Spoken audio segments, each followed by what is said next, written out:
Welcome to Let the Adventure Begin. I'm your host, Josh Wood, and I'm lucky enough to be with Janine Marsh, the creator of The Good Life France, which you can find at thegoodlifefrance.com. And Janine also publishes the Good Life France magazine, which you can sign up for at her website.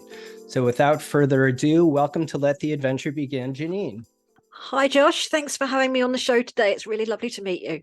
Yes, and you as well. It's our pleasure. So why don't you just tell us a little bit about your background, where you're from originally, and tell us about your life before you became an expatriate. I'm from London, as you might tell from my accent. I'm a Cockney, like, Mary Poppins style. Which so is I was fun. born. It is fun. I was born in London, and I never for one minute imagined that I would one day live in France. I was born there, I worked there, I lived there. I worked in a bank before I came here, and I guess none of this was meant to happen. And as far as I'm concerned, it's all fate. I didn't intend to buy a house. I didn't intend to start a website. I didn't intend to write books or start a magazine. So yeah, it's just one of those things. It happened. But I'm a firm believer in that if you get a chance of something different in you and you have the ability to take it and you can afford to take it, as I could because I had 6 months off work, then you should firmly go for it. That's fantastic. It's so hard for some people to just, dive in like that. And yours, having listened to your podcast, I know yours was really, you were kind of over here just with your dad, weren't you, and your husband, and you kind of ended up buying your house on a whim. Pretty much, yes. My mum died quite a few years ago now, and my dad was very bitter, very angry, very depressed about it, as you'd expect. Sure. And he drowned his sorrows in whiskey, quite frankly, and too much whiskey. And I just got this idea that wine would be better than whiskey. And so I took him on a day trip to Calais, and living in London, going to Calais is quite easy. It's like an hour and a half on the ferry. And then you're straight into France, basically, across the English Channel. So my husband and I took my dad on a horrible cold February day, and we bought the wine, and that was fine. And then dad said he'd take us out for lunch, but this being France and it being 1:30, all the restaurants said no, because they're really strict about the 12 till 2 Yes. lunch hour. Yeah. So we stopped off at a little town, and we were just wandering around looking in shop windows and feeling very sorry for ourselves. And an estate agent saw us looking in the window, invited us in for coffee. And while I was there, he gave us his 3 cheapest houses to look at, because I told him we've got no money and we're not interested. So he said, "Oh, I've got these really 3 cheap houses." So, we had a look, and my dad said, "Nah, they all look horrible." And they did look horrible, but we had nothing else to do. So we went and looked at them, and they were horrible. But on the last one, I just stood there, and out of this grey, cold, sleety, snowy day came a beam of sunlight. Church bells in the village rang. The ducks in a neighbouring garden started quacking, and it sounded like they were laughing. And I honestly felt like I heard fate at that point. And especially when the door opened of the house we were looking at, and an English man came out and said, "Can I help you?" And yeah, Wow. I know, in the middle of nowhere, northern France. And so we went in, had a cup of coffee, and I bought the house there and then. So Unbelievable. That's yes. good for you. That's, embracing adventure, right? I'm not really a spontaneous person, but I do believe in fate.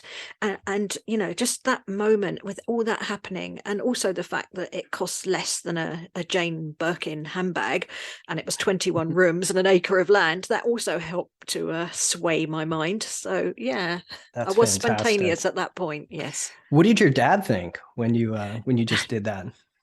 My dad said I was crazy. My dad was a builder, so he was walking around the house, and Oh. he was jabbing his keys into the old beams, and he was saying, "Oh, that's rotten, that's rubbish, that'll fall down." And then, when I looked at my husband, and I was just like, I knew that I just knew I'd fallen in love with this place, and my husband was like, "No." And then my dad said, "You're mad. It's a money pit. You'll never be finished," because it was in such a state. He said, "It's going to cost you a fortune to do it up, and you'll be doing it for the rest of your life." And I have to say, 18 years after I first saw it, we're still renovating. So he was kind of right, but I don't feel like I was mad, because I absolutely love it here, and we've done all the work ourselves. We haven't employed any builders at all. We taught ourselves how to do it, and kind of, that makes a big difference to me, because we've really made our mark here. Although our neighbours think we're a bit mad as well, because whenever they go past, they're enjoying aperitifs, and we're still up on the roof putting in windows and things like that. So No, I bet they love it. I bet they love it. Something a little different, right? I think we're good value for entertainment. Yes. That's good. Now, would you recommend other people do that? Because honestly, I would say, we've been at our house for like 20 years, and we're still working on there's always a new project, regardless of, where you start from, I think. Yeah, I agree. I'm so glad it's not just me doing it for 20 years, No, and it's you as exactly. well. Would I recommend people to do it? No, absolutely not. Not really. I mean, it worked out for us. We didn't know this area at all. We'd never been here. It was such a ridiculous thing to do, really, just to come over to buy wine, and by the time you go home, you're the owner of a house in a foreign country. It was only when we went back afterwards, and then I realized quite what I'd done. There were dirt floors, and the doors and windows didn't fit. There were old corrugated iron doors, because it was an old farmhouse. It was originally just 2 rooms, one for the cows and one for the people to live on top of, and people were just added on top. So it was in an awful state, and I didn't realize at the time there were no bars or shops in the village. They're quite a long way away. Now I love it, but for a while I just think, oh my goodness, what have we done? There's nothing here, and it seemed very quiet. We used to come out on a Friday night after work, and it was like the Marie Celeste. It was abandoned. People had their shutters shut. Now I know, that's sensible, because it's cold and wintry or dark, and that's just normal. But at the time, for a few months, I did think, oh, what have I done? But no, for me, it's worked out absolutely brilliant. But no, I would not recommend this is the best way to find your dream home. Well, so you bought the house. How long was it before you actually moved in? Before you came over and you stayed? Was there a period of time where you went back to London and stayed there for a while before you actually made the leap across the channel? Oh yeah, quite a long time actually.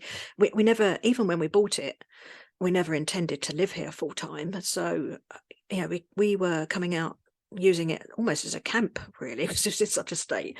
And so we were camping in the house for quite a few years, and it was really only about 5 or 6 years after we'd bought it that the recession hit in 2008, and Yep. my husband's sister died of cancer, and she's quite a bit younger than us. Oh, And that's sad. yeah, but sometimes things like that are a catalyst, and they bring you up sharp, and you think about your own life and how short and precious life is. And then Mark, my husband, said to me, do you know what? Why don't we just go out there and do this house up and think about our lives? I'd love to spend more time together with us, because we were both working long hours in finance. And I just thought, no, I don't really want to do that. I'd worked really hard at Merrill Lynch Bank, and I was about to be made a director. But love won over, because basically he said he'd go without me. So, so I made that decision. But I always thought that it would be for just 6 months, and that I would go back to work at Merrill Lynch. But then, I started a blog, just on a whim again, really, to keep in touch with friends and family in the UK. Yep. And you hear that a lot. I didn't really think anything more than, I want to keep in touch with my friends and family, and my husband wanted them to stop calling us when we were trying to renovate the house. And but then when we looked at the statistics 6 months later, there were 60,000 people reading my blogs, and I was just, wow, this is fun. And then a company offered me money to put something on the website, and it just really grew from there. And now I think we reach, between the magazine and the website and social media, around 5 to 6 million people a month. So That's incredible. it's crazy, isn't it? Yes. Well, I'll tell you, there's a lot of people that they move abroad, they start a blog, and then 2 months later they abandon it. You see that a lot. It's hard to stay with it and turn it into something that actually becomes a thing. And turning your back on the finance world too, that's difficult. I know from personal, I left before I did this, I worked in TV news, and to walk away from that, which was more of a sure thing, was definitely a challenge as well. So good for you. But so it just kind of snowballed from there, the Good Life France. And did you go through different iterations of your website? And how did the magazine grow out of that? Well, I kind of started the blog, and I didn't really know what I was doing. But my husband is quite clever, and he started studying websites and internet and stuff, and he found that he had a real talent for it. So he created the website in the first instance, and then for him that became a career out here that we never expected either, because he became he's really good at it. He's now a consultant for other websites, although I tell him his number one job is me. And so iterations of the website, not so many. I've only updated once, mostly because I'm not actually, even though I bought this house the way I did, I'm not really spontaneous, and I hate change.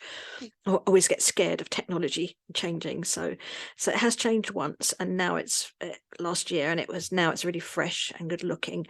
And I started the magazine because I wanted to do longer, in-depth pieces than were possible on the blog. It's quite hard to read blog posts sometimes when they're 2,000 words long, and I wanted to get more pictures in, and I wanted it to look good.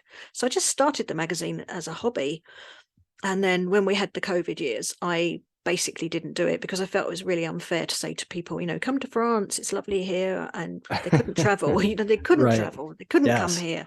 And so I stopped doing it. And then in spring of this year, I decided all or nothing. So I invested in a new platform alongside National Geographic and The Guardian, and I took on a new designer, and I just thought, I'm either going to do this or I'm not. And it just went crazy. The first issue, the spring issue, had more than 2 million readers, and then the summer issue, I know, and then the summer issue is close to 3 million readers now, and the autumn issue has been out 5 weeks, and we're at 1.5 million readers. So yeah, it was a success. And it clearly shows that people still really want to travel, still really interested in moving abroad, visiting abroad, seeing cultures, experiencing new ways of life. So that makes me so happy. And I give it away for free as well, because again, I just wanted to share it. So that to me is part of the wonder of what I do, is that we're all connected globally. We can do this. Yes, absolutely. And it's amazing. Personally, I'd always thought before we did this that when financial, there were financial problems in the markets and the economy and everything, that would kind of dissuade people from wanting to travel. But we've kind of found the opposite, that when people are having a hard time at home, they start to look abroad, and they're not afraid, to dive in and go abroad and find something new. I think in a way, when bad things happen or things are tough and challenging, it makes us reconsider our options, and to look at what we've got, and to wonder what else is there, and what do I really want. I think particularly what happened during the pandemic made many people think, am I happy doing this job? Am I happy being where I am? Where do I want to be in a couple of years' time? And why am I waiting? Why not just do it now? Exactly. Yep. Yep. Could not agree more. We see the same thing. So, shifting gears a little bit, tell us a little bit about French culture and the lifestyle, and what are your favorite aspects? What were the most challenging for you? Blimey, I could talk forever on this one. Good. I've written 3 books about it, so prepare yourself. Okay, culture. It's quite different from the UK. It's quite, I've been to America, Australia. I've been quite a long way around the world, both as in financial world, and before working for De Beers, the Diamond Company, on their magazine. Mm-hmm. And I can quite honestly say France is quite different from everywhere else. Culturally, I think this is one of the richest countries I've ever been to. Marvelous museums. Food is culture here. I mean, it's even UNESCO listed, food, as an intangible heritage listing. Wow. Yeah, That's the first I've heard that. Yeah, it's quite a recent thing, because food is so important here. I mean, I always think to myself, if you're having breakfast with French people, they're always going, "Oh, what should we cook for lunch?" And then when you're having lunch, they're going, "Oh, what's for dinner?" It's all about food here. I really love that. I like cakes, French cakes, and bread and cheese. And for me, all those things are as much part of the culture as the Louvre Museum in Paris, as much as the Arc de Triomphe or the Loire Valley chateaus. Mm-hmm. It's such a rich culture in so many ways. Difficulties here? Ooh, honestly, probably only one: administration. I mean, what people say about administration here, that the French Yes. could win a gold medal in Olympics, is absolutely true. I read somewhere that people in France spend more time in business meetings than people in America are married. So more years in meetings than most marriages last. So, but there are ways around it. I mean, there are companies that can help you with administration, and I'll be honest and hold my hands up, I do actually pay a company to help me, because for me, I just feel life is too short to be sitting on the phone, trying to get through to some bureaucrat who really doesn't want to help me. So Right. I do actually get help with that stuff, because it just makes my life so much easier, and I can get on with the things I want to do. But it's not impossible, and I would say don't let it put you off at all, because it's totally worth it to get through the administration, to get your carte de séjour, your visa to live here, Mm-hmm. or to become a resident. I'm looking at becoming a French citizen at the moment, which I Oh, haven't done wow. yet. Yeah, I know. And they actually give you a book of French citizenship, all the things that they expect you to know about. And I did a couple of tests and I did really well out of it. But they do have some really obscure things, like there was a questions: which expats from other countries do you think have made a really important contribution to France's culture? And then they were naming people like Kandinsky, which even my neighbors were like, I've never heard of this person. But they're French. So it's not easy, but it's interesting, and it's definitely worth overcoming the hurdles of administration, I would say. Yes. So was that a challenge initially, and did you have to work through it? Or once you were through it, then you just kind of, it's in the rearview mirror and you're not thinking about it, or is it kind of something that's always there in the background? Some things are dealt with and over and done with, like getting your health card sorted and Mm-hmm. that sort of thing. Once you've got it, you're done. Of course, I have to pay tax here, so I pay tax quarterly, and every quarter I look at my calendar and I dread seeing the words tax due today. Because I know Yes. I have to go into the system and I have to put all the numbers in, and then once a year you have to fill in huge forms of all your assets all around the world, and that does take quite time. Again, I get someone to help me because I don't want to make a mistake, and Life's too short, right? yeah, yeah, pretty much, yes. So yeah, it doesn't always go away, because you have to deal with this, and it doesn't matter even if you don't work here, you still have to fill in all these forms. Even if you're retired, you still have to do it. But it's only 5 times a year I have to do it, so I have to pull up my big girl pants and get on with it and stop whining, basically. Mm-hmm. So, Yep. and then the people of France, and especially where you live, which I'm guessing is probably, maybe they're a little different than the people that live in Paris. Or is that not the case? Am I going to get you in trouble here if I get you to talk to them? No, no, you're not. And I would say that no region in France is quite like Paris. Paris is like its own little world, and it's probably like, New York is not America, Paris is not France, London is Right, not UK. right. Um, so no, I live in a place called the Seven Valleys, which is in Pas-de-Calais, which is right at the top northern end of France. So we're literally 21 miles from the UK across the Mm-hmm. channel. That's how far north we are. It's amazing. Yeah, so I mean, I'm closer to the UK than I am to Paris, that's for sure. But it's very, very different here. This is they call it the land of the Ch'ti, because they have their own language here. It's a Ch'ti language. So Mm. in Ch'ti, I would say Ch'ti me, that's me. And they talk differently. So for the French for how are you is ça va, but here they say ça va. So they have this quite strong patois accent, and they have different words as well. I actually have a dictionary for the Ch'ti language for when I'm talking to my neighbours. Oh, So wow. yeah, seriously. So yes, nothing like Paris here. I mean, everyone always says, French women are all slim. Or if you go to Paris, they are. But if you come here, they're perfectly normal people who like a cake and a glass of wine once in a while. That I went sounds to, like more fun to me. and it is. I mean, I went to Paris once, and we were sitting at the Café de la Paix near the opera, having lunch, and a woman came in, and she clearly met her lover, because they, were flirting across the table, and he ordered steak chips and she ordered a bowl of lettuce, and then she asked for a jar of mayonnaise or tomato sauce to go with it. And I was like, wow, that's so Parisian, a bowl of lettuce for lunch.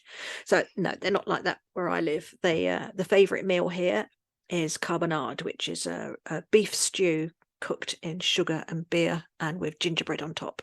Oh, wow. Oh, it's delicious.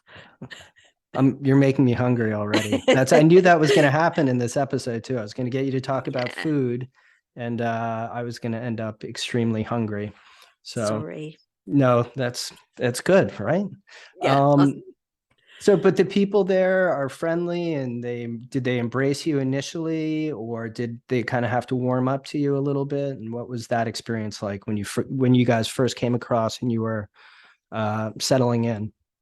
The village where I am, when I first came here, there were 142 of us. And now there's been a significant increase. There's 170 people in the village. That's a big percentage. It is jump, a big right? percentage. And that's largely down to the mayor, because he sorted out fast internet for us. So we've got optic fiber and we have a mobile phone signal now, which we didn't have for nearly the whole time I've been living here. But it's quite recent. But it has brought in an influx of families who can work from home, which is brilliant for the village. So yeah, it is quite different here. They are very welcoming. People always say that the folk of Paris are not very welcoming, but I don't find that at all. I often get lost in Paris and people offer to help me find my way or carry my suitcase. But here I would say it's on a different level right from the first day. The day we moved in, it was a May Day, and we had heard there was a bar that was within quite easy driving distance. So we went down there and we walked into the bar and it was packed and everyone was chatting and it was like, the hubbub of a bar noise. And as we walked through the door, it went dead silent. It's like, like the Wild West or something. Yeah. Pushing open the saloon doors and it just goes. And I just stood there frozen in the doorway, and then someone went, "Oh, bonjour, Monsieur Dame, welcome. You must be the British in the village." And obviously there's some sort of grapevine that goes around the villages, and they'd heard the talk of the town, right? Yeah, they'd heard the British were moving in, and they every single one of them came over and shook hands with us, and we knew we would be fine after that. And that's pretty much the way it's been ever since. Are there expats that live where you are in northern France there, or in your village, or is it pretty much all people that are native French speakers and from France? Well, in my village, we are the only Brits. So yeah, all French here. But this a whole department, they call it a department in France, like a district. There are 895 communes. So, there's so many tiny villages and tiny hamlets. Some of them might only have 6 people living there. Some might have 150 like ours, but there's hundreds and hundreds of these places. And although we're the only Brits in this village, if you go 2 villages along, there's a British couple who I wrote about in my books called Annette and Gary. He's a historian and she was an ex-matron who is a crazy flea market fan. She spends all of her weekends going to flea markets collecting things. So their house is like a museum and you can't sit down on a chair because they've got so much stuff. But yes, I mean, I think this place kind of attracts eccentrics in some ways. Probably because we're so cut off from the rest of France. There's no public transport here. I have to drive. I have to drive 45 minutes to get to a train station. So if you come here, you pretty much have to be self-sufficient, and you have to get on with the person you're with, I would say, as well, because you're going to spend a lot of time with them. I guess so. Yeah, absolutely. But no, they're really friendly. There are lots of other British peppered around the place because we're so close to the UK and also to Belgium. I'm 1.25 hours from Ypres. It takes me 2.5 hours to get to the centre of London and 2.5 hours to Paris. So that, it's kind of a golden triangle. So yes, many Brits here, just all quite spotted around. Okay. So, and how's your French? Have you learned how to speak French fluently, or is that something you're still working on? definitely still working on it. I mean, I speak French. I travel all around France all year. I think I've spent about 13 weeks away from home traveling on my own. And so I manage perfectly well, but I'm also perfectly aware that my grammar is appalling. Um, French grammar is so hard. All this tu veux and wow, it's really, really difficult, but I get along. And my French friends always say to me, we love it when you speak French, you are so sweet. But when we listen to French people speak English, we always think that's quite cute, and they feel the same way about us doing it. And Right. there's when I speak to my French friends, I try to speak in French, and then they say, no, we want to speak English so we can practice our English. So then I'm sitting there speaking French, they're replying in English, so I pretty much give up. So I just speak English to them now, and otherwise we have these ridiculous conversations. But yeah, I speak French. I could definitely do better, but I get by. Now, is that something that happened when you moved there, or had you studied French before you got to where you are in France? Like in school when you were growing up, did you study French at all? I did. I did French until I was 16 at school. So Oh, had okay. yeah, so I had schoolgirl French, and when I was 14, I came to France on an exchange visit. So I actually picked up quite a slangy accent in the suburbs of Paris when I was here. That's what people tell me. And when I worked for Merrill Lynch, I also worked in the Geneva office for quite a while. So they speak French there as well. So I wouldn't say I was fluent in French, but I'm way better, to the point now where I actually work for tourist offices, translating French to English. But I would never attempt to do it the other way around. Far too hard. Okay. Yeah, yeah. So the pictures that you take are amazing. Now, did you study photography? Is that something you just picked up along the way, or was it something you had to pick up because of your blog in the magazine? I had to pick it up. Uh, I wasn't trained, other than that when I worked for De Beers on their magazine, I had a 1 day lesson to learn how to use a big camera, but that was many, many years ago, and I'd completely forgotten it. So, but I think you can just, if you enjoy something, you just practice a lot, don't you? And then as you enjoy it, you learn what works, what doesn't work. And I've got to be honest, these days I mostly use my iPhone for photographs because it's so light. And when you're traveling and you've got cameras hanging around your neck, and then you've got to try and change lenses and things, it is quite hard. Mm-hmm. And I find my phone, I can get different angles, and it works perfectly well for me. So yeah, Well, I always take a camera for spare just in case, but I pretty much hardly ever get it out these days. it's amazing what you can do with an iPhone, with the photography and everything. And if you compare it to where it was at when the iPhone first came out, I mean, it's night and day. It looks so professional, and the videos too. It's amazing. Yes, I mean you can get different angles with videos. I've even got on my phone now a cinematic viewfinder thing. So Yep. it's incredible. So instead of all that faffing around with cameras now, just it's mostly iPhone for me, unless I'm writing for glossy magazines, and then they always want you to use a proper camera. So Mm-hmm. yeah. Yep. So, and now would you call yourself a travel writer? That's quite a tricky one, actually, because I said that to my husband the other day. I said, people say to me, are you a travel writer? Are you a blogger? Are you an author? Are you an editor? Are you this, that, and the other? And he says, ultimately, you are a publisher. And I guess he's right, really, because, Mm-hmm. the website now has more than 5,000 pages, and it's not all written by me. It's, I have clients on there. I commission other writers to write for me now. The magazine has just this year particularly has become huge. So yeah, I'm a bit of everything, I suppose, but ultimately, I guess my main job is publisher. Having said that, I've just accepted a commission to write a new book called How to Be French. So I'm also an author. Oh, good for you. And I'm still a magazine editor, and I'm still a travel writer. So yeah, I'm a bit of everything. Right. So, Josh, don't categorize me. I can do all these things, right? Well, the fun thing is, you're working for Merrill Lynch, but now you're an entrepreneur as well. So it's a big difference between working for a large multinational corporation and then starting something on your own and kind of being, the driving force behind that. So that's got to be an interesting twist for you to go from one to the other. It is. And to be honest, I really loved my job at Merrill Lynch. I was there for 18 years. I worked my way up from secretary to just about being made a director, which I so wanted. And if my husband's listening to this, I gave up a lot for you. I just want you to know. But it's been worth it. I did love my job. I loved my team.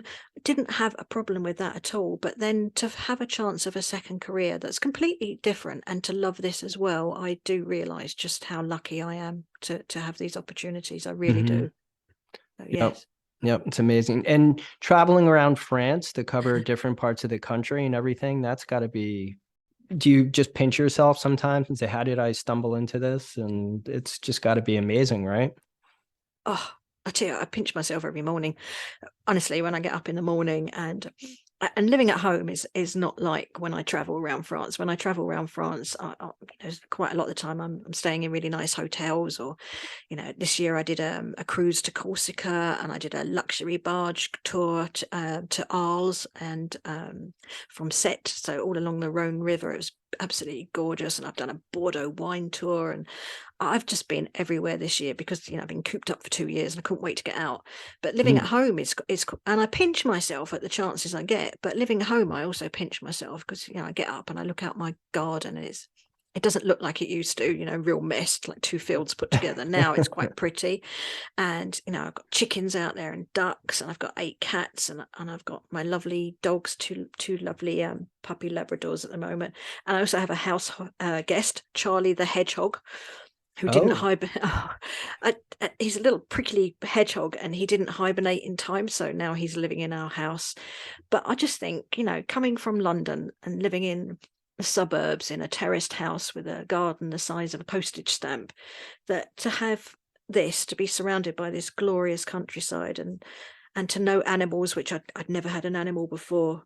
Yeah, I do. I pinch myself every single day. It's amazing.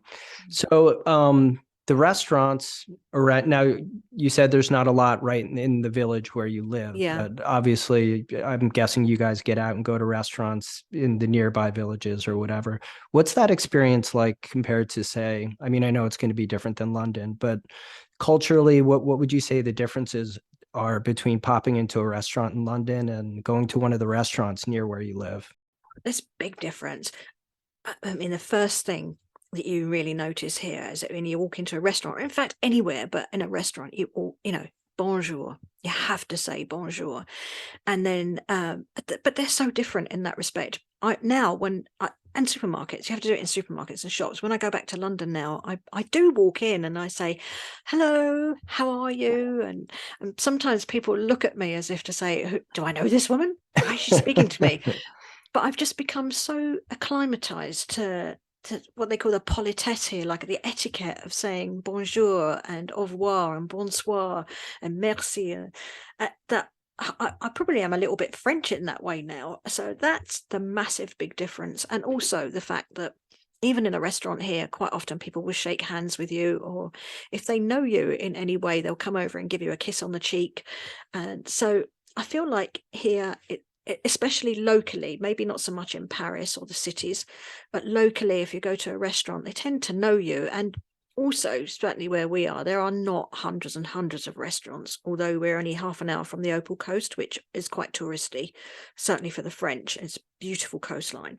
But here, you tend to see the same people in the restaurants. And we pretty much go to our local auberge, which is a word for like an inn. And it's quite small, and now we're really good friends with the bloke who owns it, Jason, and they laugh at us there because we have the same thing every single time we go in, but we like it. we like it. So there's nothing wrong with that. Yeah.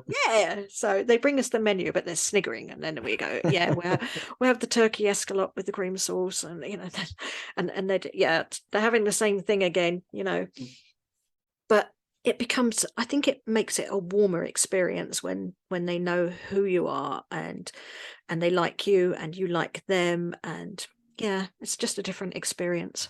It's almost therapeutic, right? To go in and have someone there, and you're welcomed and you're welcoming them, and it's when you have that built into your lifestyle, I think it helps us enjoy life, but it's kind of soothing at the same time. No, you're absolutely right. I mean, on a Friday night, every Friday night, which is a London thing, we used to go to the pub. So now we go to the auberge, and we don't necessarily have a meal every Friday. Sometimes it's twice a month, sometimes once a month, but we'll always pop in for a beer and a kir, which is a white wine with cassis liqueur, because we pick up dog food and cat food on a Friday night, and the bar's opposite the shop where we get the food from. And then now we have our team meetings in there. We call it our team meetings, me and my husband, and we'll sit there and talk about the week we've had and what our plans are. And we find that we're most creative in there because we're away from day to day. We're out of the place where we sit and work and get distracted, but also because we feel so comfortable in there that it just kind of loosens everything up. And like you say, it is therapeutic, definitely. Yeah. Yep. I wanted to talk to you about the difference between what it would be like living in Paris versus living out in the country, but I think we've kind of covered that. And that's, or would you add something different? Is there, you've got the museums and all that stuff in Paris that you don't have out where you are. I've often dreamed of living in Paris, but I can't see that there would be a place for me with all of my animals. I think I've got about 56 animals in total, so that's just not going to happen. But I think there are kind of villagey places that you can live in Paris. I think the biggest difference here between us, though, is the pace of life.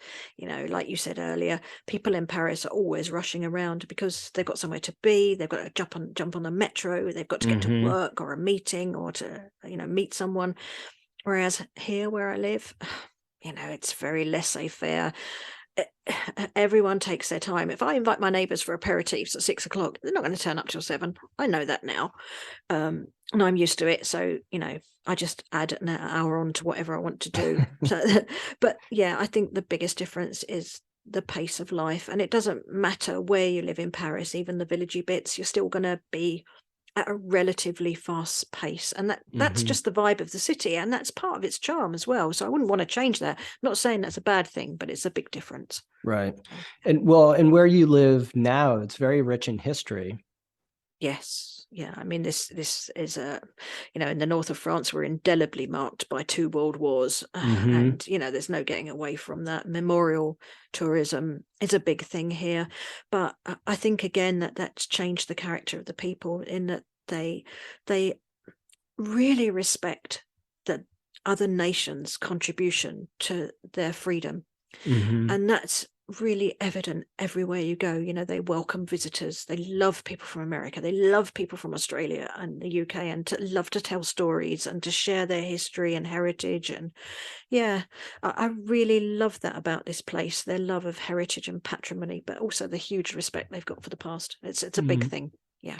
So do you get tourists walking around where you live in the village, or are you kind of a bit removed from that? No, we don't know. We don't get tourists in this village. I mean, it really, really is tiny. Like 170 people, maybe 3 or 4 populated roads. Having said that, we are in the Seven Valleys, which is a particularly beautiful part of the countryside.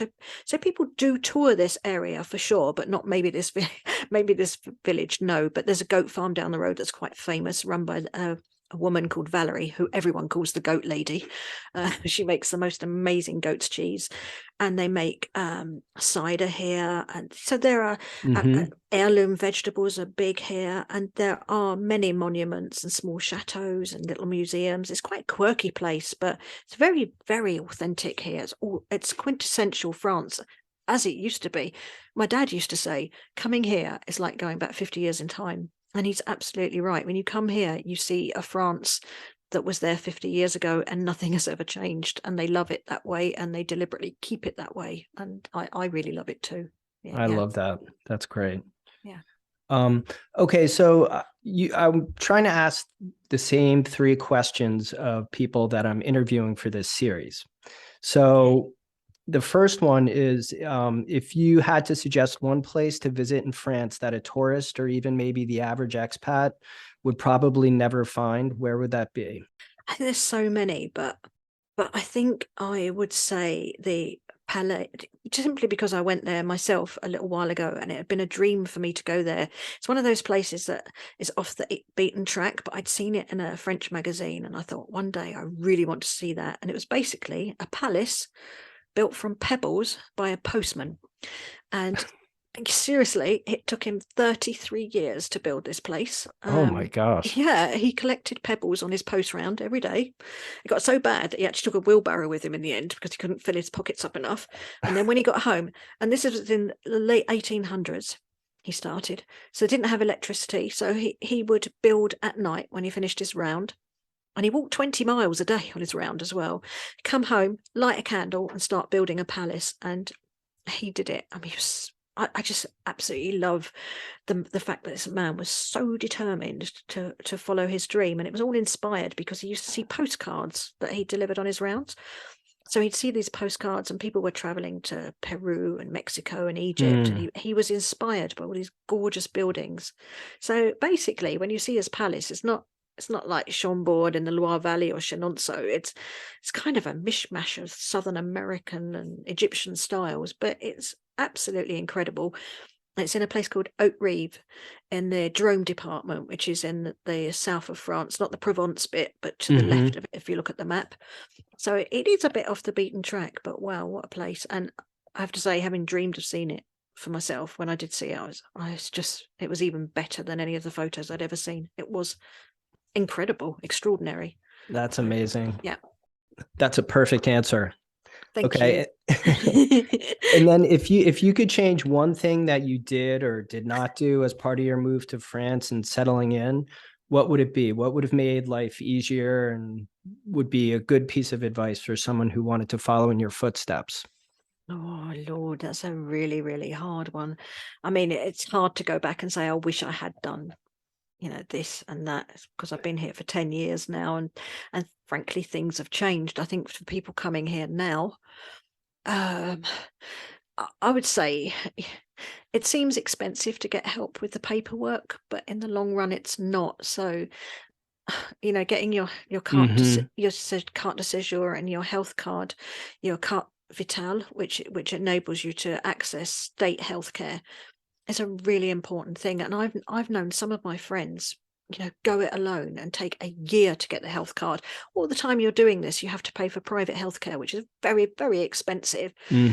Whereas, if you pay someone who knows what they're doing, knows all the shortcuts, knows all the forms that need to be filled in, that phones on your behalf and gets it moving, you can get it done in half the time. And it might seem like it's expensive to pay someone, but in the long run it's likely to save you money. So I would say that, and it's something I didn't do at first and I should have done, so that I would do that differently. Yes, but that's the only thing. That's very helpful. That's a good piece of advice. And then your favorite food, if you had to pick your favorite French food, you mentioned one already, but if you had to pick your favorite French food or your favorite dish, what would it be? I can't pick one. And cake, bread, cheese, carbonade, the beef stew I mentioned. There's just so many. One meal out of all of them, maybe moule frite, so mussels and frites, simply because to me it's the epitome of French food. Pretty much every region in France you go to, if you go to Brittany, they go, "Oh, we invented it, it's our food." it's Brittany's regional speciality. And then you go to Normandy and they say, "Oh, it's Normandy's speciality." And if you come to my region, they say it's Pas-de-Calais' speciality. Pretty much everywhere you go, if it's along the coast, they will say that's their speciality. And so yeah, I'd probably go for that one if I only have to pick one. Excellent. Now, before we go, do you want to give us some teasers for your most recent magazine or another upcoming issue that's coming down the pike? Well, the autumn magazine is out now, and the winter magazine comes out in about 2 weeks' time. Every issue is, it's absolutely jam-packed with fabulous features and fantastic photos. It's our trademark, the photos. We just love to have great photos. It's professionally produced. We have a lovely designer called Philippa who really makes it look beautiful. The writers that I commission are all creme de la creme writers, professional writers, and also some people who are not, but who just have can write something really stunning and can tell you about places that no one else can tell you about. And sometimes I think that's just as important. We all love the Eiffel Tower, but then don't you want to know about a secret place in Paris that if you went there, no one else would tell you about? That's what I always think. So I guess I bring my own approach to it, in that I love to go to Bordeaux and see all the big ticket numbers, but then I love to go to Bordeaux and find secret places across the river that you might not know about. So the magazine is a blend of the most popular and secret off the beaten track places, as well as really delicious recipes and helpful guides. So yeah, pop to my website, www.thegoodlifefrance.com, and subscribe for free. Well, Janine, thank you so much for doing this. We really appreciate it. And we're very lucky to have had you come on and give people a taste of what it's like to live in France. Oh, no, I'm lucky to be here. I mean, I love to share my story. And as you can probably tell, I like to talk a lot. So, so thank you so much, Josh. I really appreciate it. And that's a wrap for the second episode in our Let the Adventure Begin Explorer series. And remember to go to expatexchange.com to meet people living throughout the world and find all the resources you need to move your life from one country to another. Join us for our next episode when we will feature an expat who moved to Cascais, Portugal with her husband and 2 kids. But until then, thank you for listening to expatexchange.com's Let the Adventure Begin.